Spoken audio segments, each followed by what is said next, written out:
How's it going, everybody? Welcome to episode 15 of the B&D Talking Sports Podcast with your boys, Butch and Dominic. We're a father and son, just talking sports and letting you guys know what's going on in the sports world, make some predictions, picks, and all. This week's episode, we're going to be talking about two firings that's happened so far this week, one in the NBA, one in the NFL. We're going to do we're going to kind of go over our thoughts on how the NBA seasons and standings are going so far. And then we'll talk about our top 5 NFL and college football games from last week. And then we'll also do our top 5 games to watch this week, and then we'll make some picks on our college football games that we have. But starting off, most of you guys probably already heard, but Brian Dable has been fired by the New York Giants. This is coming off another double-digit fourth quarter loss to the Chicago Bears this past week. It's been a trend so far this season. They've had 4 games this season where was leading by double digits in the fourth quarter and found a way to lose them games, which ultimately is the thing that led to his firing. So another thing that could have led to was his rookie quarterback being evaluated for concussion 4 times already. Yeah. Jackson Dart, he's been evaluated for concussion 4 different times already this season. They are dealing with some injuries. Cam Scattaboo is done for the season. Malik Neighbors tore his ACL. He's done for the season. They have a lot of talent on defense and on offense. For some odd reason, the defense ain't putting it all together. They got 4 first-round picks on that defensive line. Brian Bowens, last I checked, led the league in sacks. Yeah. Abdul Carter, you got Thibodeau, Sexy Dexy. They got pieces on the defense. It's, for some odd reason, they're not putting it together and they're falling apart in the fourth quarter, which probably will ultimately lead to possibly a defensive change. With this firing, offensive coordinator Mike Kafka will be taking over as the interim head coach for the rest of the season. Brian Dable's record in the 3.5 seasons that he was with New York, his overall record was 21-41 and 1 tie with a 1-1 postseason record. In 2022, he was Coach of the Year when he helped lead the Giants and Daniel Jones and Saquon to the playoffs, ultimately losing in the division rounds to the Eagles that season. But I guess the question, who do you think would you go offensive-minded coach or a defensive-minded coach to replace the Giants next season? With the head coach? Yeah, who do you think would you rather have as a head coach next season? An offensive-minded coach or a defensive-minded coach? I mean, Brian Dable wasn't an offensive head coach. Yeah, he was an offensive-minded coach. And you saw how that worked. So, maybe defense? Especially if that defense keeps giving up 10-point leads in the fourth quarter, then maybe try a defensive-minded coach. So I was in my thinking would be an offensive-minded coach, a quarterback coach, a good young, kind of one of your up-and-coming play calling coaches, offensive play calling coaches to pair with Jackson Dart. You got possibly Cliff Kingsbury with the Commanders. Yeah. He had his opportunities this season to become a head coach, but he chose to stay as an offense coordinator, which that could be a pairing. He has head coach experience. Like Ben Johnson with Caleb Williams. Yeah. And you saw how Caleb Williams playing this year. Yeah, you can do that. Or you got Clint Kubiak up there in Seattle. obviously you see what he's doing with Sam Darnold in that offense. Yeah. That's all in Clint Kubiak's their offensive paralysis because of Mike McDonald is a defensive coach. Yeah. So what you were seeing in Seattle is Clint Kubiak's offense. Yeah. So, like, my thinking is, like, you get one of these, or even a veteran offensive-minded coach that's been known to help work good with young quarterbacks. I mean, you got he's not coaching this year, but Mike McCarthy. Yeah. He's an offensive-minded coach. Would you look at possibly one of the college coaches that are doing really good, that's offensive-minded coach, like Lane Kiffin? Would he want to come back to the NFL? He had his one stint in Las Vegas that didn't end good. Yeah. And he's kind of turned his career around in college. James Franklin. Like, there's a lot of good options, but I'm just thinking. Sam Robinson? No, they can have him for free, but But that's what I was saying. but like that's how the route I would go. Yeah, the defense is like you could go either. I think it depends on the coordinators you bring in. The coordinators that are there. Yeah. If the defense coordinator is great, you're bringing an offense coordinator a little iffy, bring in that offensive-minded coach, but it depends on what you want to build around. Yeah. So I mean, like you got young talent on offense and on defense. Like it's whichever one you want to. Like you want to the head coach. Yeah, you focus on the whole entire team, but you're going to lean towards more one side. If you want to see, and this is ultimately going to come down to the owners, because I have a feeling, which I'm not surprised it hasn't happened yet, but I was surprised that Joe Shane, the GM for the Giants, wasn't fired too. Because he's also the one that got rid of Daniel Jones. He's the one that got rid of Saquon Barkley, saying, I don't know if we can afford to pay Saquon $13-14 million. And look what he's doing with the Eagles. And then you look what Daniel Jones is doing with the Colts. Well, these past 4 games, Daniel Jones has been. Yeah, he's kind of struggling a little bit, but I mean, they're 8-2. Yeah. But well, I mean, part of that reason is that one running back who we will not mention. JT. Yeah. Yeah, and then like I think if you go defensive minded coach as your head coach, you're going to have to bring in bona fide, like someone that's solidified as an offensive coordinator, play caller, not pair him with a first year or second year offensive coordinator that's never called plays in the NFL, like the Atlanta Falcons did with Michael Penix and Zach Robinson, which, as you guys probably see, that's not paying out too well. But at least he's in his final year of his contract. Yeah. There's so far this season, there's been 2 NFL head coaches fired, with Brian Callahan of the Titans and Brian Daboll, both Brians. So if your name's Brian, then it's not looking good for you. Yeah. I think the only other head coach right now with the name Brian is Brian Schottenheimer down in Dallas. And he's on the hot seat.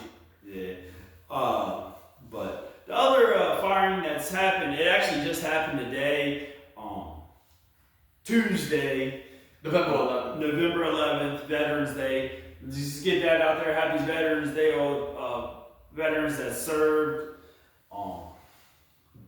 Thank you for your service. But Nico Harris, the GM of the Dallas Mavericks, has been fired. Kind of, how you say, surprising but not surprising. See, I guess they thought he had a plan in place when he traded Luka. Obviously, that plan has been backfiring. Yes, they're dealing with some injuries to key players. Kyrie's still out. Anthony Davis. Yeah, can't stay healthy. They're basically relying on who's a first overall pick, but they're relying on a rookie to carry them to playoffs with no help basically. Yeah. Clay Thompson, but he's struggled this year. I mean, plus he hasn't been sitting since he's torn his Achilles. Yeah. Even when he was with the Warriors, he still did. When he came back, he didn't look like prime Clay Thompson. So it's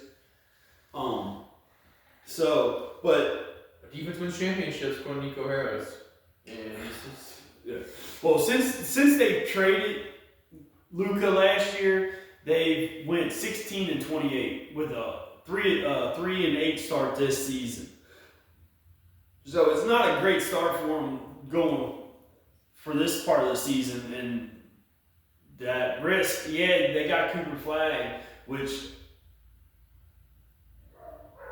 they say it's a lottery draft, but the odds of that happening, they had a 0.14% chance, or it was real low. I'm still mad because the spot they were in, if Miami just loses the playing games, that would have been our spot, but we could have Cooper Flagg in Miami, but yeah. So I mean, like I said, these are the two firings that's happened this week so far.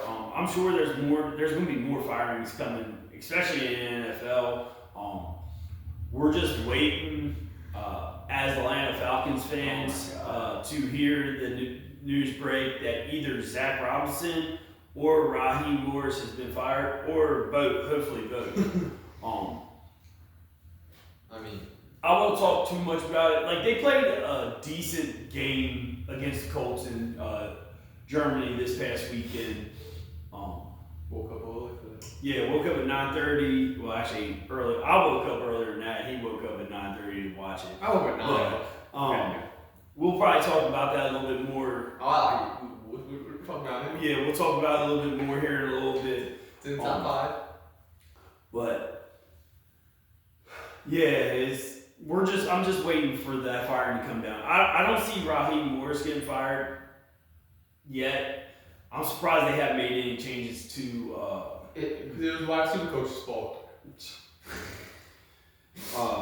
I mean, since the wide receiver coach Ike Henry got fired, Drake London's has been. What's Brainwave left? Yeah. With London, because he's had 4 touchdowns in these past 2 games. Yeah, Drake London is playing phenomenal. Well, it seems like this is the receiving coach who left. Bijan's went down. So I don't know how that works. But. Yeah. But let's see. Kind of, if there's any other news, breaking of firings or anything like that, follow us on TikTok, Facebook, X, YouTube. I post on them platforms daily. Almost daily on everyone. At least TikTok is daily. I'm getting a little better at posting on the other 3 every day. But follow us on there. Like I said, that's where most time when there's breaking news, that's the first place I go to post. It's usually TikTok, and then the other 3 kind of from there. But all of the handles are B&D Talking Sports Podcast. Like I said, you can find us on TikTok, Facebook, YouTube, and X. Now we're going to go over some NBA standings, how we think the season's going so far. Start from top to bottom. It don't matter. How are you? You're the NBA guy. You know a little bit more about NBA than me. We'll start off the bottom. Get the non-surprising teams out of the way. Alright.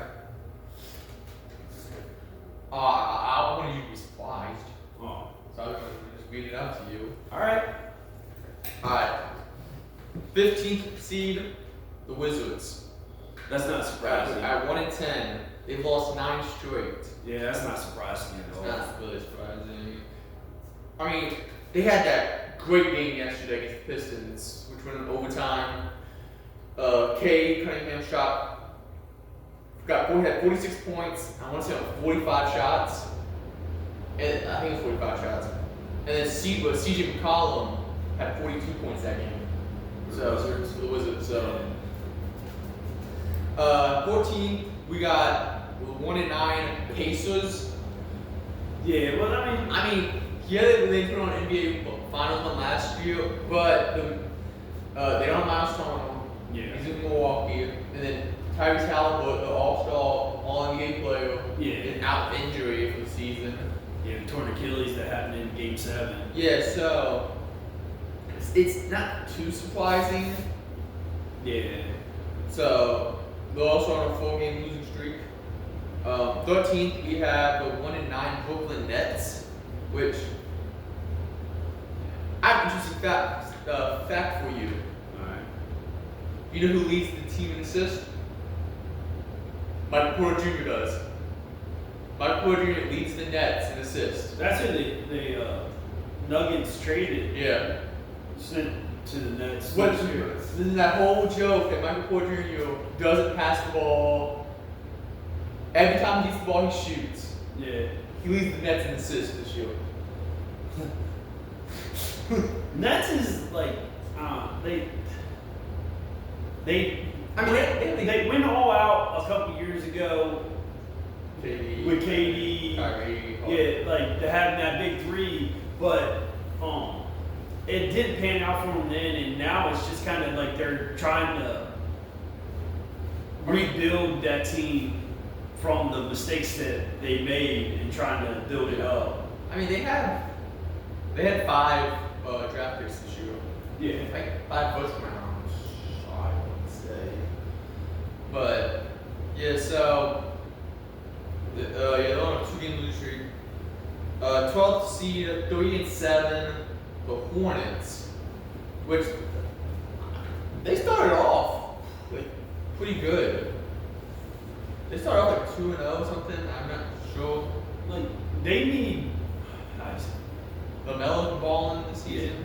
Well, he needs to stay healthy, Yeah. and then they just need to get some more help with him. I mean, who's the other big name? I know Brandon Miller's there. But he's injured. Oh, Miles Bridges, but he's trying to be a fair grapple. Though Vookie is pretty nice. He made history like most threes by a rookie in like the first 5 games, I think. But at 11th, we have the 5-6 Orlando Magic. that's actually kind of surprising. It is. Like Especially they beat us first game of the season. So with them they were a playoff team last year, and like they got some good young talent. they have 2 All-Stars, Rod and Desmond Bain, who just hit a game winner last night. Like that's actually kind of surprises me. Yeah. Considering like you said, they started off beating the Heat, and then like I thought they were actually doing pretty good. Yeah. It just shows how much I pay attention to basketball, but not a whole lot. Not as much as I do. It like right now it's football season for me. Like I don't pay attention to basketball until the football season's over. At 10th, we have the 5-6 Boston Celtics, which they're missing They're super the strong. MVP caliber player. The player that's supposed to be leading them, he's more known for rubbing his hair off of people. Yeah. I mean, Tatum's out. He's trying to come back this season. Yeah, they lost Drew Holiday, Which is a great defensive player. to the Trailblazers. They lost Porzingis to the Hawks. So Like, it was kind of like, with Tatum getting injured, it was kind of like, they're not selling on the season, but it's like they weren't going all in. yeah, they're trying to they're trying to see if Tatum comes back, they might have a chance to make playoffs. Yeah. But if he doesn't, then they still have that chance at a good draft pick. Also thinking like, all right, with Tatum being out, is Jaylen Brown that guy? They pay him to be that guy, but he's now Boston does they allow the second least amount of points per game on defense. They only allow 110.4. So that's the second best. Damn. Yeah. Second best. First is the Thunder at 108 points allowed. So it's take it out of you. I mean, the way teams have been scoring this season, it's, and I say the league gotten soft, but the amount of free throws being shot. Yeah, so, I mean it's a 3-point league. It's a free throw league. Yeah. I'll point the 3-point back up later into the Cavaliers. But ninth seed at 5-5, the Toronto Raptors. You wouldn't be able to tell by how Brandon Ingram reacted that the other day. He was pissed and then he fucking threw his water bottle on the ground. I saw that. In his face. He got fined for that too. $25,000, I think. Yeah. Which $25,000 in NBA for guys like Brandon Ingram. Yeah, I mean it's not a lot, but it's still a lot of money. Yeah. It's you had thousands it might not. To us, that's a lot of money. Oh yeah, to me, Yeah. man. To them, it's not a lot of money, but it is a lot of money still. Yeah. So, but yeah, Raptors just had that. They have it. RJ Barrett's been balling. Scotty Barnes. Yeah. So they have these guys. They just gotta figure out the 8th seed, 6-5, the Atlanta Hawks. But that's with Trae Young being out. Trae Young being out. They do have, in my opinion, the guy who got robbed of Defensive Player of the Year last year, Dyson Daniels. Yeah. So it's always the Hawks in the playing situations. I'm surprised I don't see the Heat in here right now. Yeah. Cause right now you have 3 out of 4 usual playing teams in the playing right now. Because we have the Raptors, the Hawks, and then the 7th seed right now, the 76ers, who are 6-4. Those 3 in the Heat are usually battling for the play-in. With 76ers leading player is Tyrese Maxey, which when you think of 76ers, you think of the superstar as Embiid. Well, now. Embiid's out for tonight's game. Yeah. So quite nice on this. Yeah, I know. That's what I'm saying. Like Embiid can never say it. I like Embiid as a player, but sometimes it's like, dude, you can't stay healthy. You're constantly missing time. The rookie BJ Edgecombe, he's been balling this season. Like they hit with, I think last year's rookie Jeremy Kane, and then this year's rookie VJ Edgecombe. I think they hit with both them picks, and that core, you got that core group of guys. Quentin Grimes, he's balling. And Paul, has Paul George returned yet? I don't know. He has. But some stats. The 76ers actually lead the NBA in blocks per game, with 7 per game. And they're tied with Thunder with the 4th most points scored per game at 122. So, they're looking better than what they did last year. Yeah. The 6th seed, we have the Chicago Bulls. Was the 1 seed they lost 3 straight. They was 6-1. They lost 3 straight. 6-4 now. Yeah. I feel like ever since Josh Giddey got crossed up and his ankle was broken, they haven't won a game since. So, I mean, I was surprised when I first saw Chicago as the 1 seed. Now they're starting to go back down. So, not too surprised at that. Well, Chicago Bulls, another famous playing team. Yeah. Usually plays the Heat. The 5th seed, we have the 7-4 Milwaukee Bucks. And honestly, Giannis is carrying that team. Well, they had, I forgot his name. So I think it's Ryan, this dude on the team, Ryan Rollins, something like that. I think I know who you're talking about. And he beat the Warriors. Is he a role player? Yeah. A role player that absolutely demolished the Warriors. Yeah. And they both.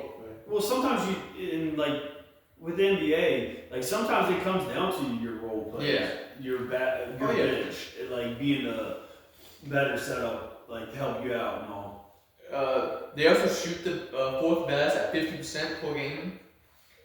And when you have right now the Giannis leads the NBA in points per game. People players that qualify. Yeah. There's a certain player who right now doesn't qualify for that, but he leads it more. But Maxey 33.2, tied with Shea. So, but the fourth seed 7-4. We have the Cleveland Cavaliers, which they had that game last night with the Heat. Yeah. Insane. Because it went in overtime. Then Sam Merrill, freaking dude started 0-7 from 3. Made 3 straight threes. So they need a 3 to tie in overtime. They give him the ball, he misses. Donovan gets the rebound. Fucking fade away 3-pointer, falling into the stands, makes it. And then there's 0.4 seconds left in overtime. He called timeout. But then Maple Jordan, Andrew Wiggins hits an alley-oop dunk to win it at the buzzer. So Cleveland attempts the most threes by any team, but they also make the most threes out of any team. I mean, if you're attempting them and you're making them, it's not a big deal. Yeah, so they were the 1 seed last year, so it's not too surprising to go up here. Yeah. So, the 3 seed, we have the Miami Heat, 7-4, 3-game winning streak, 5-0 at home.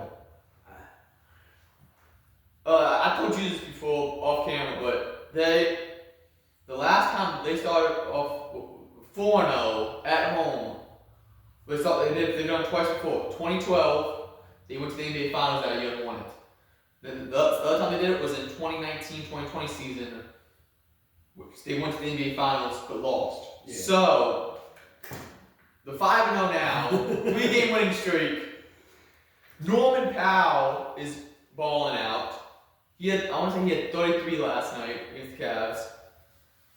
And they're doing it. They're on this 3-game winning streak without Bam due to a toe injury. Yeah.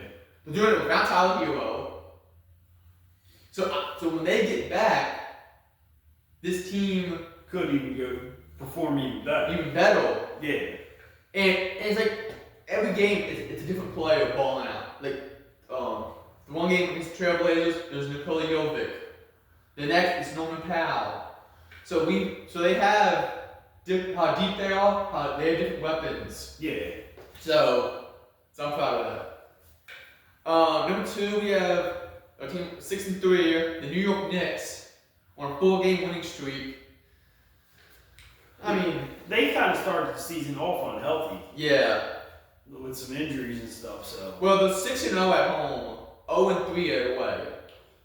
So they need to figure out the whole thing. But going back to Miami, they lead the NBA in points per game. 125 per game. That's 125.5. That's 1.3 more than the next team. So you're trying to say it might be the Heat's year? It might be the Heat's year. But go back to New York. They allow the 5th least amount of points of 111.9. They also have the 4th biggest point differential, plus 8.6. So, and when you have a closer, the caliber of Jalen Brunson. Yeah, probably one of the most clutch players in the league right now. One of the clutch players of the year was last year? And then the 1 seed, the 9-2, 7-game winning streak, Detroit Pistons. Cade Cunningham is balling out this season. They started off 2-2, and ever since they've just been balling. 7-game win streak. 4-1 at home, 4-1 away. It's only good for the city of Detroit right now. Yeah, man. So they have been balling. Cade is playing like an MVP. They're the third highest rebound team at 48.3. So, and they average 6.2 blocks per game, which is second in the NBA. So they got Jalen Dolan averages 12 rebounds per game. The center for them. Yeah. Cade is averaging 9.9 assists. Isaiah Stewart for Detroit is averaging 2.1 blocks. So they got a squad this year. They got a squad back, isn't that? Like I said, when the Pistons are good and the Lions are good, it's only good things for Detroit. Yes. Talking about crime rate goes down when the teams are good. So that's the NBA East. That's the East. What's the West The looking like? West, 15th seed, 2-8, New Orleans Pelicans. I mean, It's not too surprising. no, Zion can't stay healthy, even though he's in supposedly the best shape of his life. Well, they're relying on. Well, their main duo is Zion Williamson and Jordan Poole, which Jordan Poole hasn't been good since he left The Warriors. the Warriors. Since he got punched in the face by Draymond Green. Got punched by his own teammate. Zion, he's had a couple flashing seasons, but he hasn't really been all that since he left Duke. Yeah, he hasn't lived up to the hype. Yeah, so it's not too surprising. No. 14th ranked, 3-8. You talking about them earlier, the Dallas Mavericks, which they almost beat the Milwaukee Bucks yesterday without AD, without Kyrie, but you're relying on a rookie to try to upstage one of the best players in the NBA, and Giannis, Giannis gave Cooper Flag his welcome to the NBA moment by dunking on him last night. I've seen that Cooper Flags had some posterized and moments so far this season. But I mean, it was just a matter of time before he got posterized himself. But like 13th ranked, this one. At first I was surprised, but then I look at the roster and the age, and I'm like, that's not too bad. It's not too surprising now. The 3-7, 5-game losing streak, Los Angeles Clippers. That's actually kind of like, they got a lot of veterans, older players, but that is kind of surprising considering like how they played pretty good last year towards the end of the season, and like it's the Bradley Beal effect. I'm telling you. Like James Harden's balling out this season, but he's averaging 9.1 assists. That's fourth best. It's just no one else on the team is. Yeah, Kawhi had that game winner, which you know something about Kawhi on game winner. But to be 3-7 and a 5-game losing streak right now with the star power that they have. Yeah, it's. Yeah. 0-3 on the road, it doesn't help that. So the 12th seed at 3-7, lost 3 straight, the Utah Jazz. That don't surprise me. Does it surprise you, Kevin Love? I mean, he hasn't played playing. I mean, I forgot Kevin Love was even on that team. Well, they are the 4th best rebounding team, tied for Thunder at 48.1. Well, they got a tall ass lineup. Lloyd walking in. Well, Kessler's out for the season. I think he's out for the season. He's at least out for a while. So they're a young team still. Yeah. So they can't.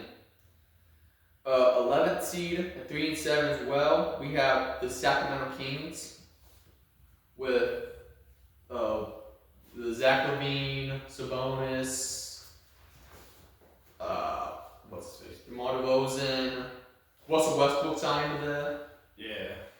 Which Russell Westbrook is averaging 15 points, 6.4 rebounds, 5.5 assists. So he's not playing bad. So Sabonis is averaging 14 rebounds per game. Sabonis always up there in rebounds. Yeah. He's always going to be that double-double threat. It's just, you don't hear much from Jamal or Levine, the guys that are supposed to be the guys on these teams. Well, they're both kind of older players in the league too, so getting a little long in the tooth. That term that you have no idea what it is. At the 10th seed, we have the 4-7 Memphis Grizzlies, which this is looking like a missed playoff season for them anyways. Especially your superstar player that just doesn't love the game anymore right now. In the interviews, some of the interviews were asking what went wrong out there and stuff. And Jai literally just said, I don't know, ask the coaching staff. And then what could the team do better to be better on the court? And John said, I don't know, probably put on the coaching staff should not play me. So he's like when you tell by the interviews, he's done with. It's kind of like what Jimmy went through last year. Yeah, he's kind of like he came out and said he has to find the love for the game again. Everyone's losing the joy. Basketball game. But like winning helps that. Yeah.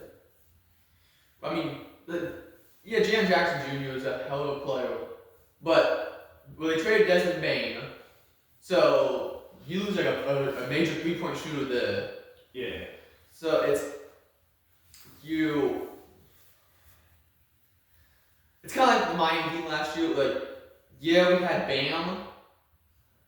We had that 4-5, that defensive player. Yeah. But your star player feel like they need more. And they're just not, they feel disrespected by the coaching staff. Yeah. Just like you said, it just pretty much just like Jimmy Butler last year.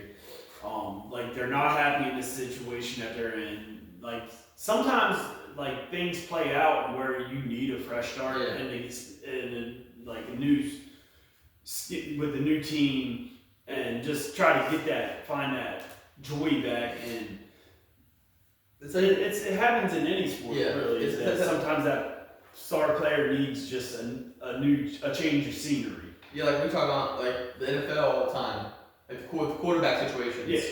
Baker Mayfield, Daniel Jones, Sam Darnold.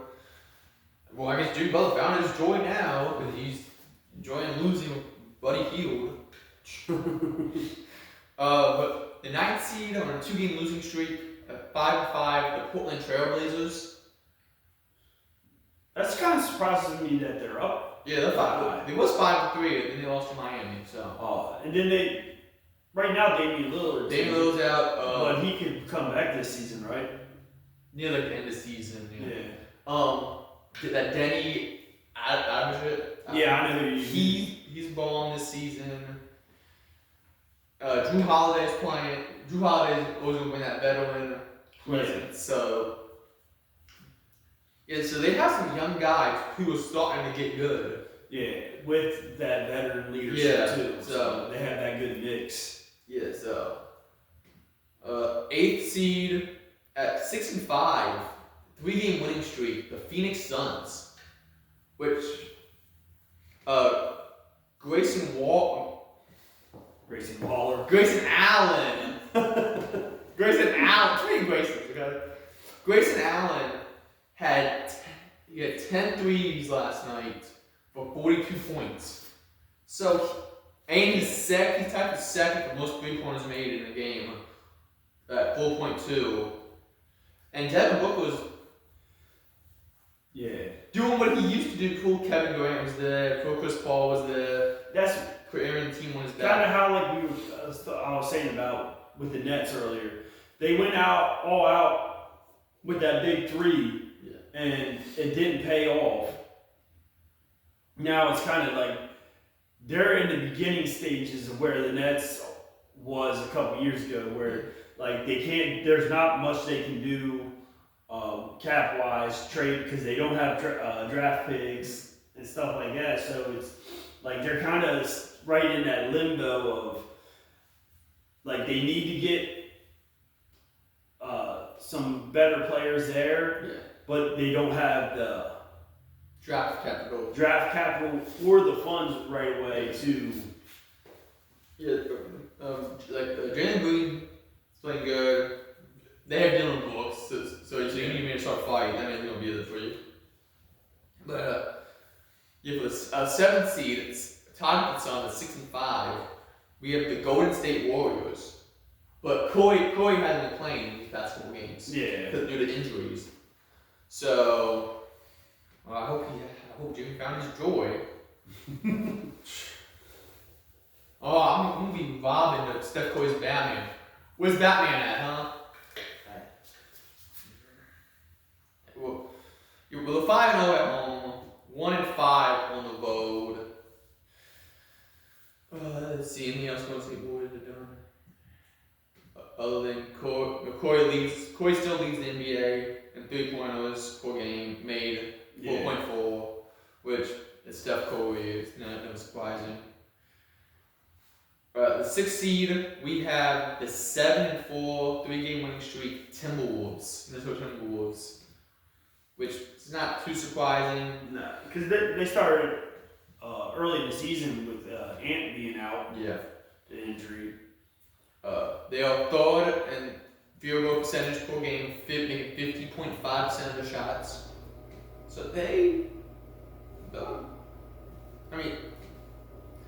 when you have a guy like Ant-Man, who's making he's 4th in the NBA at 4.1 threes per made. It's not too surprising. But a lot can change over, because this is like 11. Most teams are 11 games. 11 games in, so it's still 70. So a lot can still change. I'm sure we'll probably do another review. Yeah, a couple months from now. Maybe December, I don't know. So the fifth seed, 6-3, the Houston Rockets with Kevin Durant now on the team. So Kevin Durant going to another team. Let's see if it actually works out. Yeah. I mean, they have Sengun. Yeah. Fred VanVleet's not even playing right now. He's out for injury. Is it a man or a Soul Thompson? I want to say it's a Soul. Thompson. For the Rockets. So, 4th ranked, 8-3. The Lakers without LeBron James. Yeah. This is what I'm talking about. So Giannis will be leading the NBA for people that's eligible. This season, Luka Doncic is averaging 37.1 points per game, 9.4 rebounds, 9.1 assists per game, while shooting 49% from the field. Yeah, obviously going into this season, Lakers was Luka's team. Yeah. Like they were focusing with Luka because LeBron is pretty much on his last year. I know he hasn't came out and said he's done after this season, but it's looking like it's probably his last year. But they also have big contributions from Austin Reeves is averaging 30 points a game. I'm gonna say he had a 50-point game earlier in the season. He's averaging 30.3, also 9 assists. They brought in Marcus Smart, who's averaging 2.3 steals per game, tied with Dyson Daniels for the second most. So they shoot. I don't say they shoot. They're the best field goal percentage team at 51.2.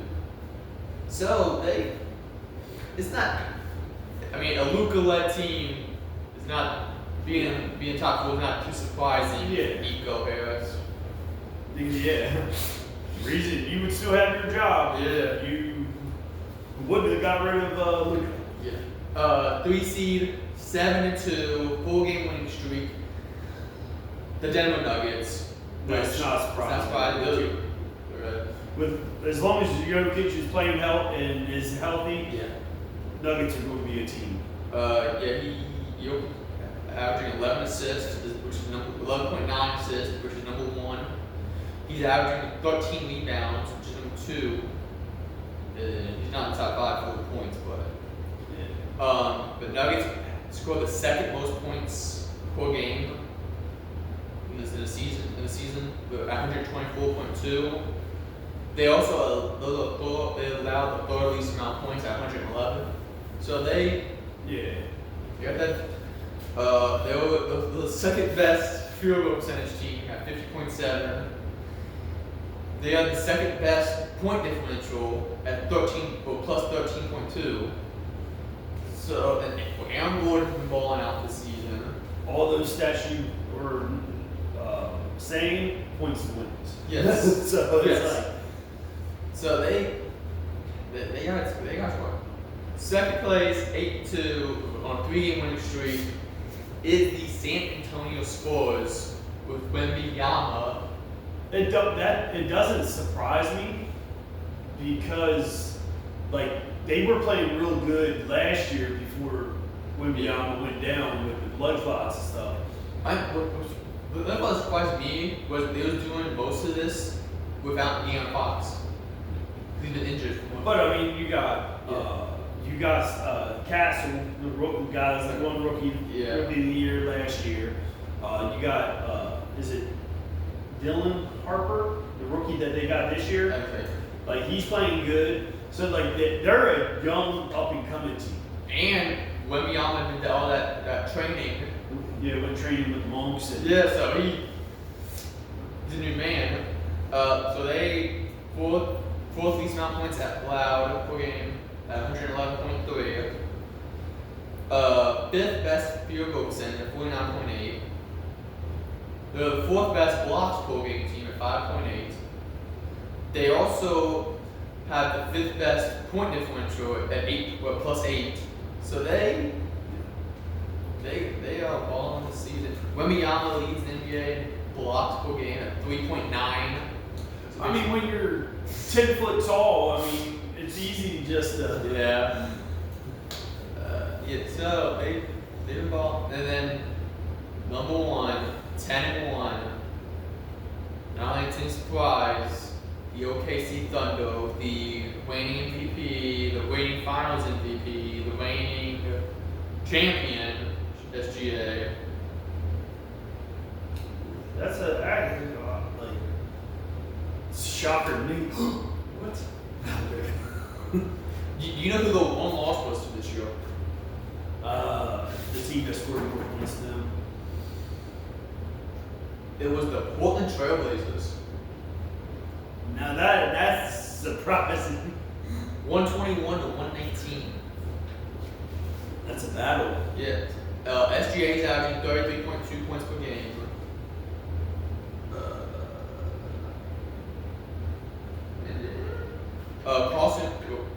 Casey Wallace for Thunder is averaging leads the NBA right now. Steals per game at 2.5. So, and then fourth best points per game at 122.4. Allowed the least amount of points at 108. Fourth best rebounds per game at 48. Biggest point differential at the plus 13.5. So I think they still have a lot of draft picks coming up. Yeah. So expect Thunder to be good for a while. Yeah. Unless something happens and SGA loses his joy. I wonder who's gonna be the next player to lose their joy. I don't know. Tyrese Maxey. Hopefully it's Paul George with the 76ers and the 76ers. Hey, he's getting paid to basically not do anything and not play. I don't think he's gonna lose his joy. Yeah. But yeah, that's so the top three in the West, the Thunder, Spurs, and Nuggets, are combined 15-0 at home, which is let's see, I think the only other team in the West that's undefeated at home is the Warriors at 5-0. So see the top three undefeated at home is not surprising because you gotta win those home games. Yeah. Which, like in the East, the top three is a combined 15-1. The only one loss the Pistons had. So, like the Knicks are 6-0, the Heat are 5-0 at home. It's so you see that common thing in all the top three teams from each side. They're winning at home and they're finding ways to win on the road. Yeah, well, I wouldn't say winning the low for the Heat. The 2 and 4 on the road games, but the bottom three teams in the East, 0-8 at What am I? Yeah, I was going to 0-5 at home for the Wizards, 1-4 at home for the Pacers, 0-5 for the Nets. Not too surprising. And then the West, 1-6 for the 1-2 for the Pelicans at home, 2-5 for the. I read that really wrong. 1-6 at traveling for the Pelicans. You know what? I give up. All right, hold on. No, but I said home games, right?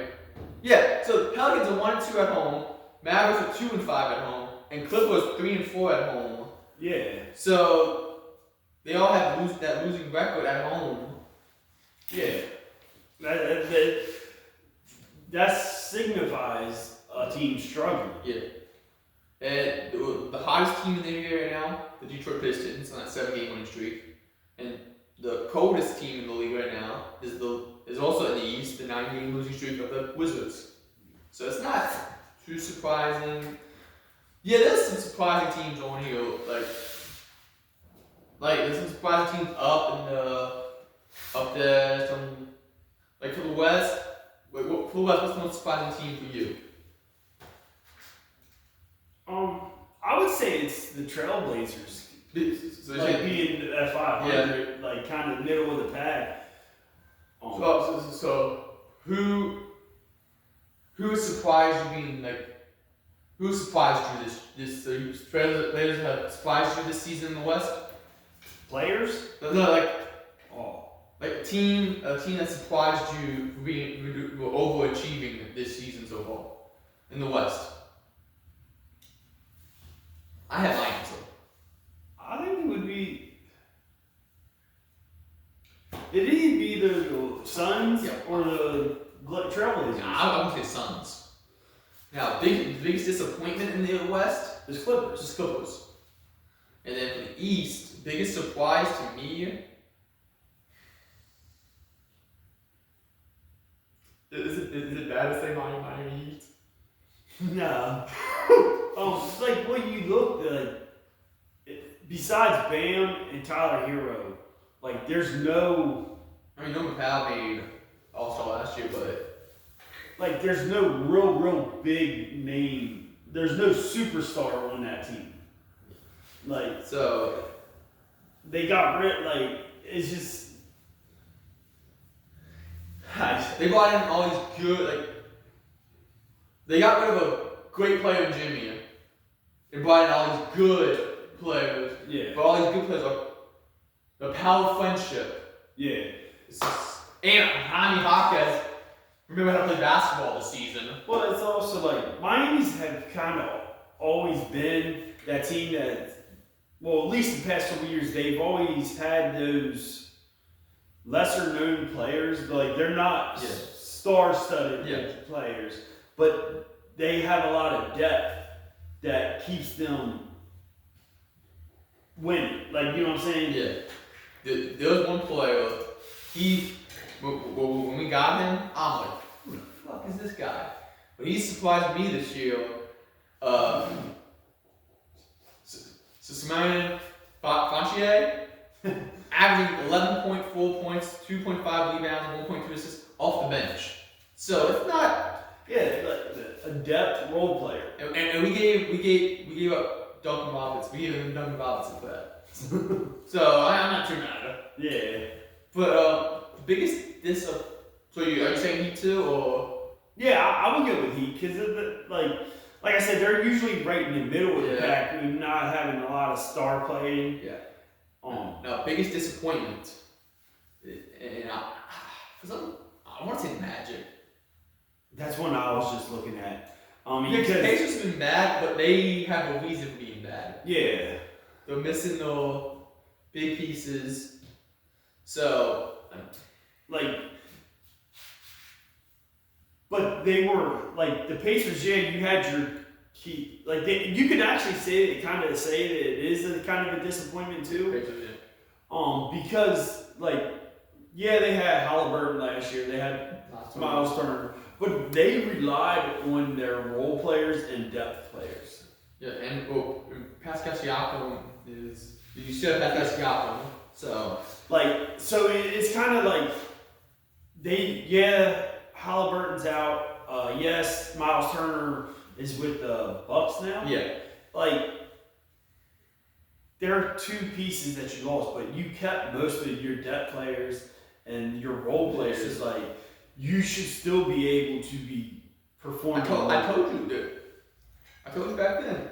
They sacrificed the Pacers this year for the Indiana Fever just to be relevant and for the Colts. Yeah. So, last thing about the NBA, then which team in the East do you see who do you see turning it around? Turn around this season and having a better season. I think it's going to be Magic or Celtics. Because, like I said, Celtics is kind of in the middle of the pack right now. Yeah. But if they could, I know it'll still be a little while away before they get Tatum back. But if they can get Tatum back, and if they could just stay kind of in that bubble area of. Yeah, they get Tatum back and they're at least in the play-in. That could be a dangerous either 7th seed or 8th seed. Yeah. And right now it'd be the Pistons or the Knicks to play. So I'll take the Magic. Yeah, well that's why I said it's Celtics or Magic. I think they're gonna turn it around and stuff, but with the East, who do you see they're having success in the early part of the season, they're gonna fall off. Honestly, I think it's gonna be the Chicago Bulls. They're 6-4 right now, 3-game losing streak. So I think they're slowly starting to decline already. But that's my pick for Chicago. I could go with Chicago, and but to be honest with you, go ahead and say it. 76ers. Oh, 76ers? Yeah. I thought you were going to say Miami. I know they're in the middle of the pack.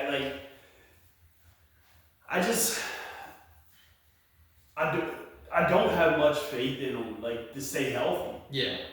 That every year is we end up having injuries, and it kind of is the downfall of our season. Breaking news: Jaguars Travis Hunter will miss the rest of the season following knee surgery. So. Yeah, it's great news that he's out for the remainder of the season. Yeah, it was kind of because last week he was put on IR. Yeah, so with the knee injury. It was just, I guess they were waiting to see how severe it was and if he was going to need surgery. So you're going 76ers? Yeah, I'll go 76ers. Alright, we're on the West. Who do you think is going to turn the season around? It's probably going to be Clippers, I think.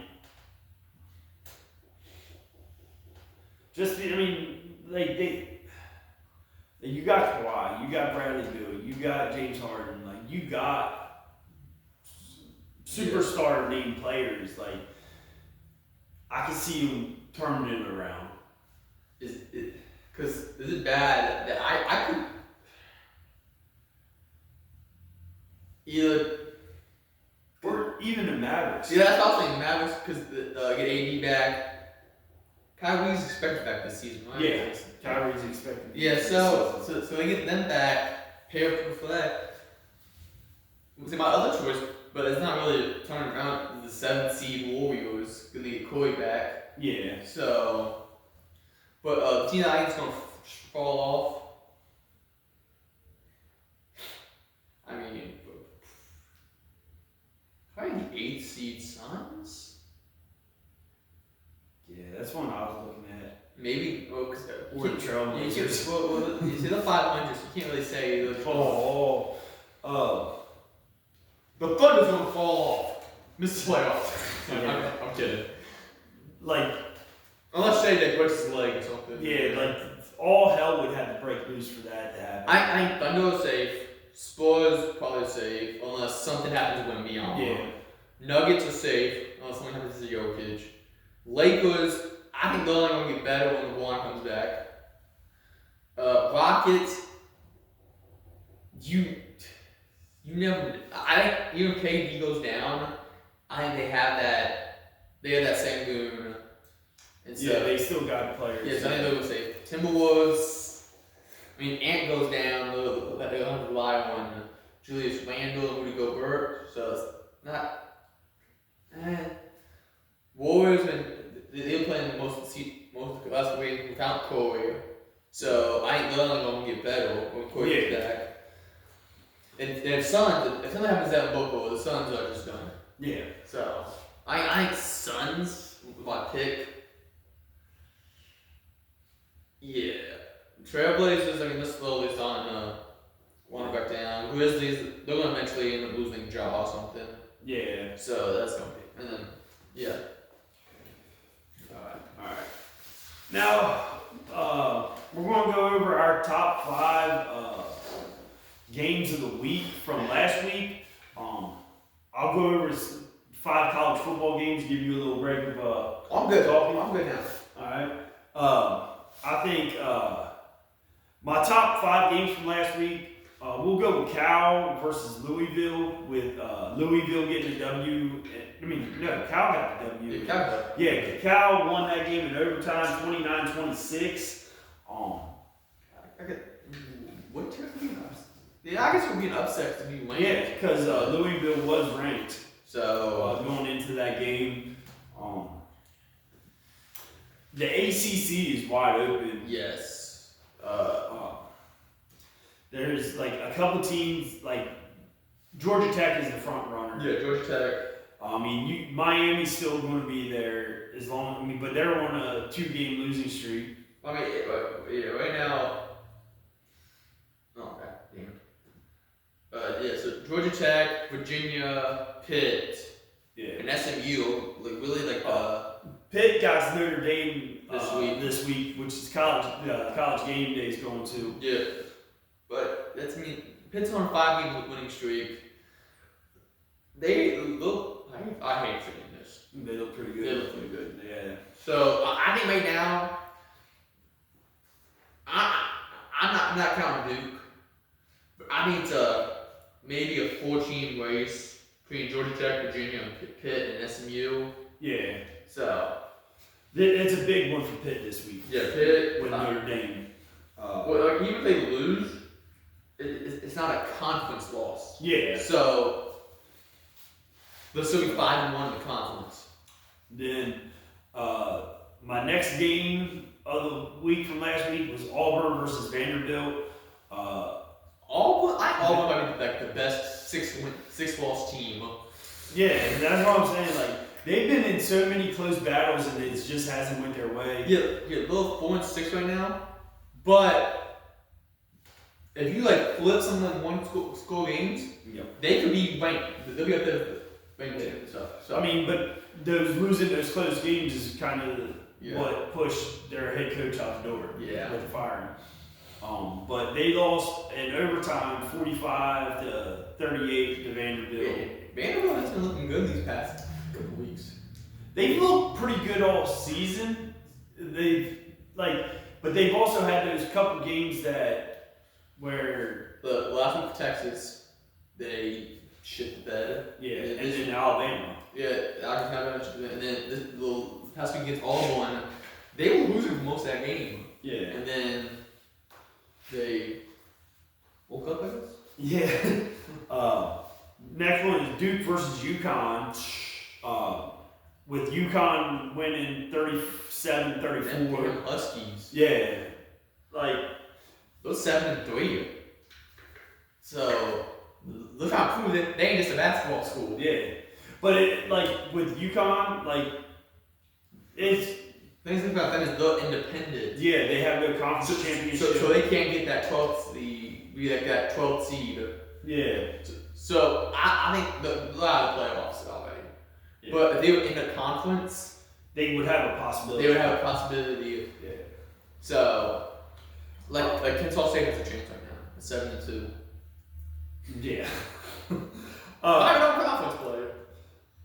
The next one would be Oregon versus Iowa. It was a low-scoring, rainy, gritty defensive battle. With Oregon picking up the win, 18-16. The game started off 2-0. Was it 2-0? Yeah, 0-2. Kind of like just for an illegal kicking. Kind of, yeah. It was just real like. It was a fight. Yeah. If Iowa could have pulled that upset out, they would. There was a good chance that they were going to have an opportunity to make playoffs. But a late second field goal kind of gave Oregon the win. Yeah. And then, in my opinion, game of the week. Game of the year. Yeah, Indiana versus Penn State. Probably the catch of the year. Catch of the year, like that. Heisman of the year right now. You might want to give him that Heisman right now. But yeah, like you're down your number one receiver. Well, actually, you're down your number one receiver in Surratt, and then you're down by 4. It's 24-20 with less than 2 minutes to go. Your first play of the drive, you get sacked. Yes. And then you just come out and just hit a couple, like that drive. Like everybody wants to talk about that final catch, but that drive to get them there. Like I said, starting off with a sack. And then just that nice catch on the sideline.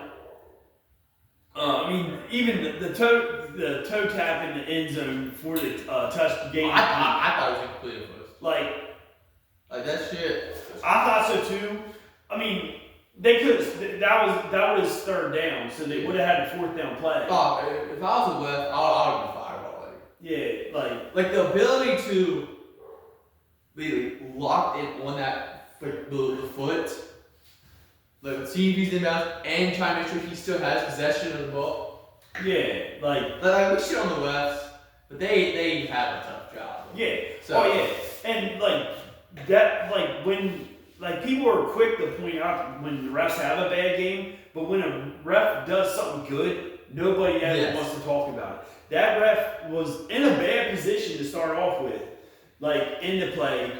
He had to kind of readjust his body to get out of the way to be able to see that foot tap down. And he's doing it live speed. Yes, and seeing if he kept possession of the ball. Yeah, like... So you have, how you say, like, yeah, we see it in slow-mo, the replays and everything. Like, yeah, we can make them. They don't see that replay until, like, after the game. Like, cause they'll see it when the Tron and stuff like that. It was a scoring play, so they reviewed it afterwards. Yeah, so, but that ref that made that call, he don't get to see he didn't get that. And the way he's seeing it, watching it on the Jumbotron. Yeah, so... Play the video playback, and that's when it's slowing down. But you're sitting there, you got to make that call in live speed, get live game speed. Like for him to be able to see that toe tap and to him possess the ball.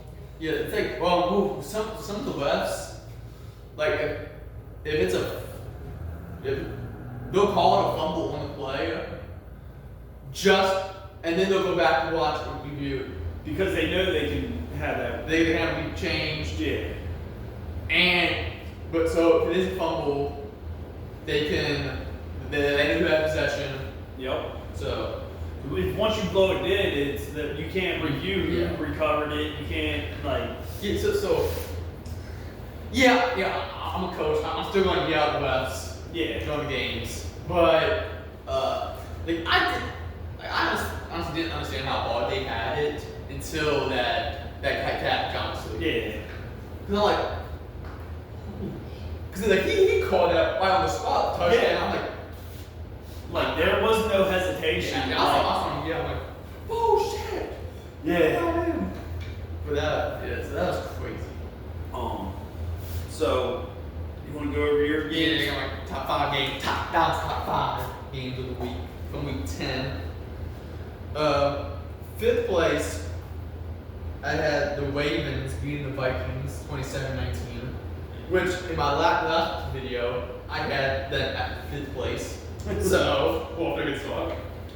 4th place, I had the Giants losing to the Bears 24-20. Yeah, it was a good game. It was a good game, and then Jackson Dart got injured, and the Bears had a 10-point comeback victory. So, which led to Brian Dable getting fired. Yeah. I did not have the Giants Bears game in my top 5 last week. 3rd place, I had New England beating Tampa 28-23, which I had that number 1 last week. Like that was a good game. Like I hate to say it, but It's the Buccaneers division. no, I'm saying talking about the Patriots. Patriots. Like They're getting ready to go on a run again. Yes, that rookie running back, Yeah. 2nd year quarterback. I think Diggs unlocked something in Drake May. Which? But that I think not just And Josh McDaniels, yeah. the offensive coordinator. Yeah. Like if you really look at it, like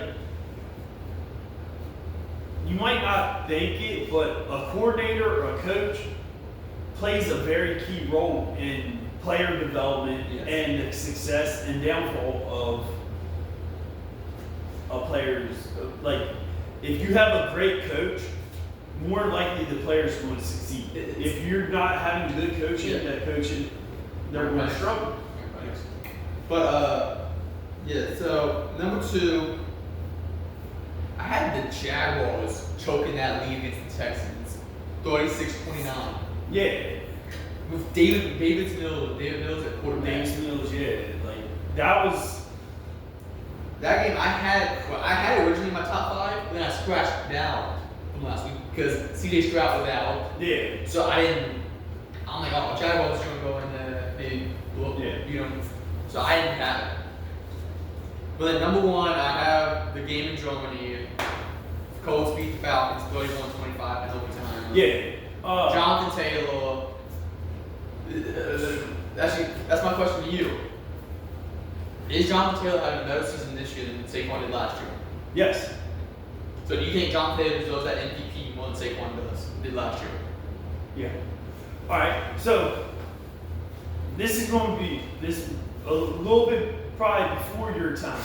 All right. So the last, really, well, you were born, but this is when you probably didn't pay attention to football as much. All right. The last non-quarterback to win an MVP was Adrian Peterson. Yep. All right. Jonathan Taylor is putting on a better season right now than what Adrian Peterson did his MVP year. I know they always say it's MVP is a quarterback award because they touch the ball every single play. It don't matter when you have a running back that has had 4 hat tricks this season and scoring 3 rushing touchdowns in 4 games. In that overtime drive, they basically put the load on his back And just they just ran that ball with him the entire game. The entire drive. Like that game, like I said, they should. I'm a like. I don't know. Like, even when your star players come out and say that when Jonathan Taylor's 80-some yard run, they gave up because they thought the play was done. Yeah. They thought they stopped him at the line of scrimmage. But when you have a great running back like that, you can't give up. You can't give up on plays. Yep. He is looking for the slightest hole. Yes. To take off. So. I think the Falcons needs to make some type of change coaching wise. But then you look at their coaches, it's like who's going to take over. And the thing is, a lot of people's going to say Michael Penix lost us that game. They're going to say Zach Robinson lost us that game. In my opinion, no.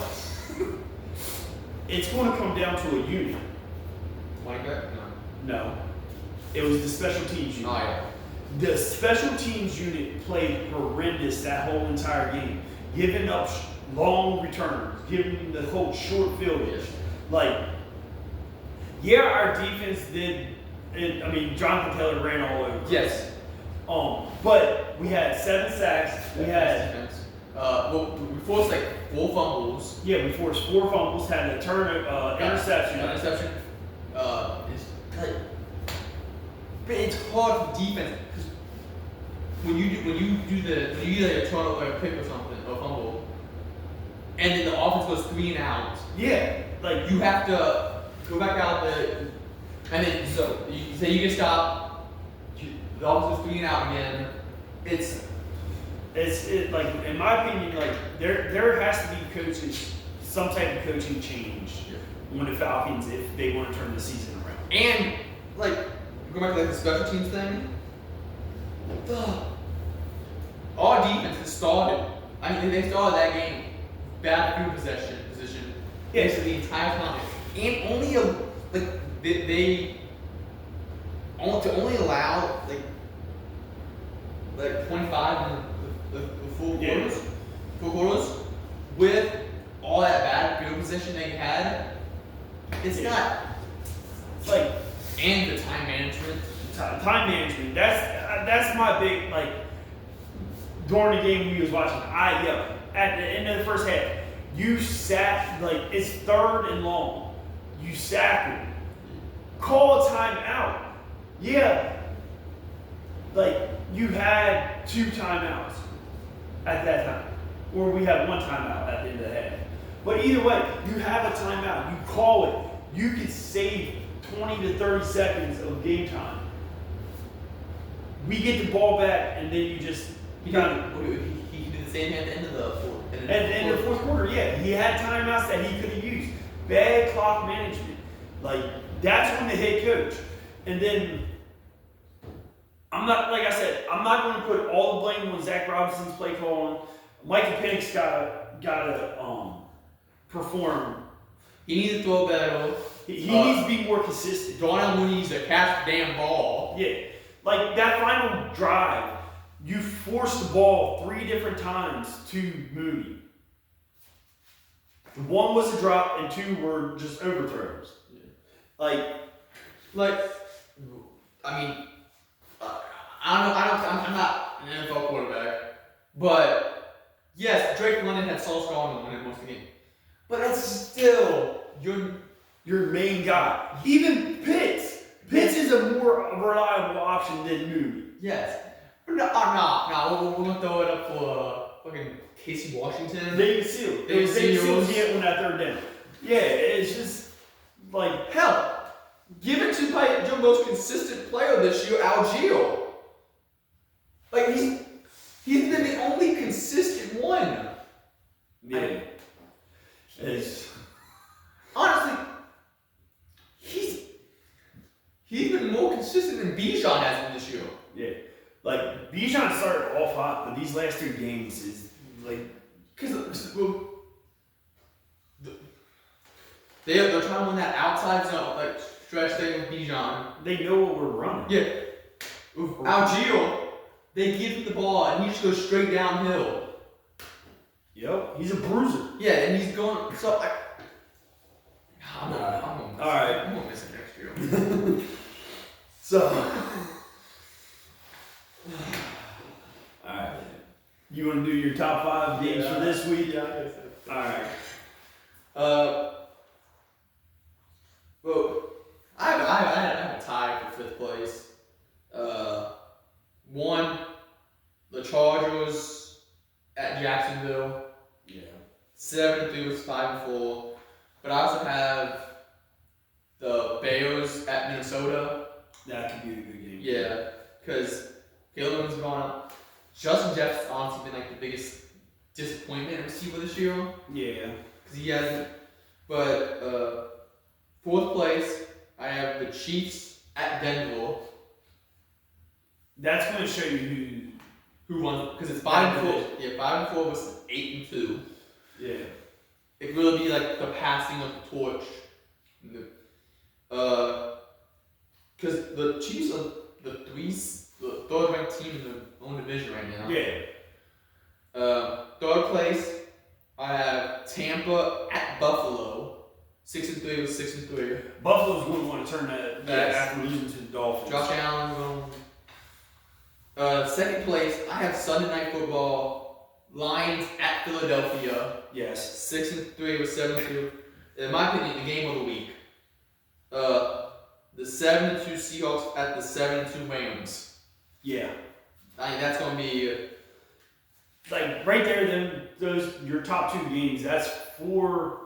Like top. they're all 4 of them have a stake at The one seed. the 1 seed in the NFC. Yes. So it's gonna be exciting. Yeah. It's going to be. Alright. I'll go over my top 5 college games real quick, and then we got 10 games that we're going to make picks on for college football. Last week we made the picks, and we both went 4-6. So you threw the spread at me, which I wasn't prepared for yet. Yeah. So I think if we didn't count the spread, I would have done a little better.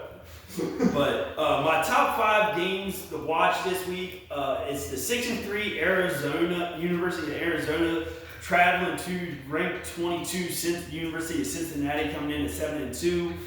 Cincinnati is favorite with the point spread being 6.5. It could be that it's kind of one of them Big 12 matchups that find out who's going to be there at the end. Get everybody excited. My number 4 game, I think it's going to be a low-scoring, cagey affair. It's 6-3 Iowa traveling to the 17th ranked 7-2 USC. USC is also a 6.5 point favorite in this game. So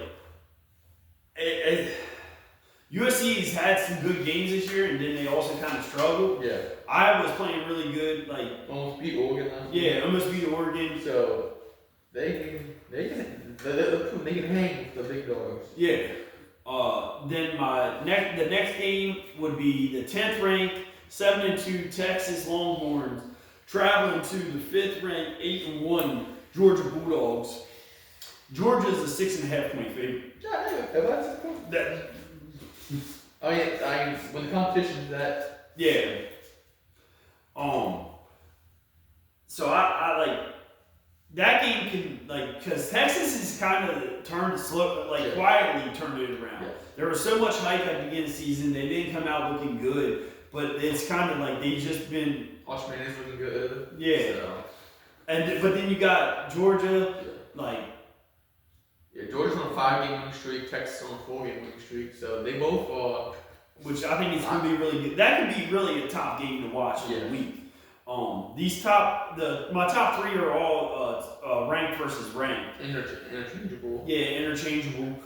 Next would be the 11th ranked Oklahoma Sooners coming in at 7-2 versus the 4th ranked 8-1 Alabama Crimson Tide. Also a 6.5 point spread with Bama being favored. I feel like Alabama's like that underrated team this year.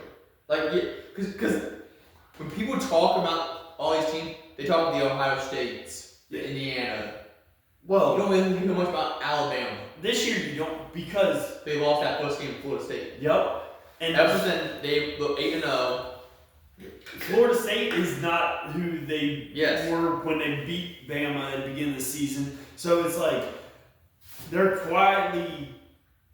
They're the underdogs to win it all. And then the last game to watch would be the College Game Day. Also, 9th ranked 7-2 Notre Dame travel to the 23rd ranked 7-2 Pittsburgh Pirates. Panthers. Yeah, it's at Pitt. What are you saying? Pirates. Oh. Pittsburgh Pirates. It's Pittsburgh Panthers. But Notre Dame is 11.5 point favorite in this one. So, like, it's going to be I think, pretty good game. Yeah. First time College Game Day's been at Pitt in a long time. Pitt's still playing, hoping to get that ACC bid, because more than likely it's looking like the college playoffs, so there's only going to be one ACC team. Yeah. But Right now at Georgia Tech, but they say Pitt's the only team, like the highest team that's like on the winning streak right now, because the two above them, Virginia lost, and then Georgia Tech lost the last game, so they have the chance to beat. So now we're going to make our picks for these 10 games for college football. It's Utah State, 5-4 Utah State versus the 7-2 UNLV. UNLV's 6.5 point favorite. They're in what, Mountain West? Yeah, Mountain West. Yeah, so this is kind of a conference game, kind of with some stipulations on it. Both 3-2 in conference, both coming off a one win. Yeah, so I'm gonna go UNLV with going with the favorites.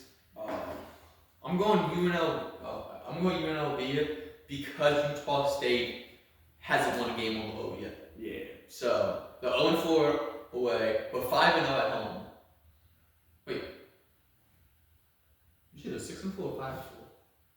5-4. Oh, that was like 6. I know, it's 5-4.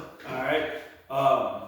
Then the next one would be the 5-4 North Carolina State traveling to the 16th ranked 7-2 Miami Hurricanes. Miami's a 14.5 point favorite. I think Miami wins this game. Yeah, Miami wins. But I think North Carolina covers. You get what I'm saying? Yeah. Do you think? What is it, 15.5? Yeah, it's 14.5. I Miami. You take Miami with covering the spread. All right. And then next one would be the 6-3 Minnesota versus 7th ranked 8-1 Oregon. Oregon is a 25.5 point favorite. No. I got Oregon winning, but Minnesota covering. All right. I'm actually going to take Oregon. To just straight out beat. Yeah, I think they kind of have that bad taste of that bad game against Iowa last week. Yeah. I think it's going to be they're going to want to come out and just put it on a barn burner. Next one, the 4-6 West Virginia Mountaineers taking on Arizona State, who's coming in at 6-3. Arizona State is 11.5 point favorite. Damn, we made the cut. Yeah. We made the top 10. Well, it's not. I'm not saying it's a top 10 game. Yeah. But it's a game that I wanted us to make picks on. Oh, okay. Well, you already know what I'm going. I'm going with West Virginia beating Arizona State. Because West Virginia's hot these past years. That's why I'm going West Virginia also. That freshman quarterback, Scotty Fox. Does he have Scotty Fox? He is. They might have found something. I'm excited for that future. The next one will be the 25th 7-2 University of South Florida traveling to Navy, who's also 7-2. South Florida is a 10.5 point favorite. conference, and it's a conference game. Yeah, both are tops 1 and 2 right now. Conference. Yeah. I'm gonna go Navy. I'm gonna go Navy because it's a home game. Yeah. I think Navy can win the game, but I think South Florida covers the 10.5. Because both teams are 5-0 at home. Both are 2 and 2 on the road. So yeah, I'm going Navy. All right, and then next one is the first game of the top 5 to watch. It's Arizona 6-3 versus Cincinnati 7-2 with 6.5 point spread. I'm going Cincinnati on this one. Yeah, I'm going Cincinnati too. Next, 6-3 Iowa versus 7-2 USC with 6.5 point favorite spread. I'm going to take Iowa to cover. I think USC might win it, but I'm going to take Iowa. It's going to be a low scoring game, just like what Iowa-Oregon was. I think Iowa wins. You think Iowa wins? Yeah. All right. Upset. 7-2 Texas versus 8-1 Georgia, 6.5 point.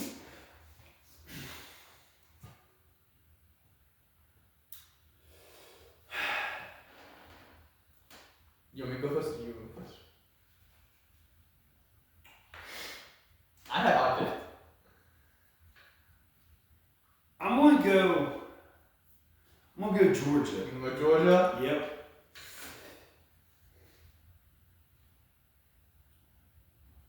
You remember it's the mean machine in the red and black. Machine in the red and black. Ain't nothing final in the land. Then a drunk obnoxious Georgia fan.